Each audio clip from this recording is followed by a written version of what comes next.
চালু রয়েছে আগরতলা পুর নিগমের উচ্ছেদ অভিযান। চলতি মাসের ৩ তারিখ মধ্যরাত থেকে শুরু হয়েছিল উচ্ছেদ অভিযান কর্মসূচি। আগরতলা পুর নিগমের এলাকার সমস্ত প্রান্তে চলবে এই বেআইনি দখল বিরোধী অভিযান। ঠিক তারই অঙ্গ হিসেবে আজ হানাদারি চলল রাজধানী শহরের অন্যতম ব্যস্ততম বাণিজ্য কেন্দ্র মহারাজগঞ্জ বাজারে। বাজারের নানা প্রান্ত বেদখল করে বসে থাকা দখলদারদের উচ্ছেদ করা হয় এদিনের অভিযানে। আগরতলা পুর নিগমের একাধিক আধিকারিক, টাস্ক ফোর্সের কর্মী সহ বিশাল নিরাপত্তা বাহিনী নিয়ে চালানো হয় এই অভিযান।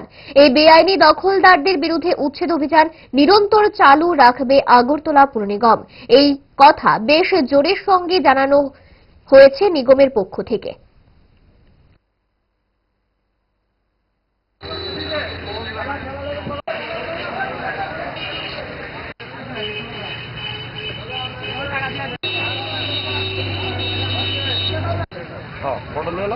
এই দোকানটা আপনাদের।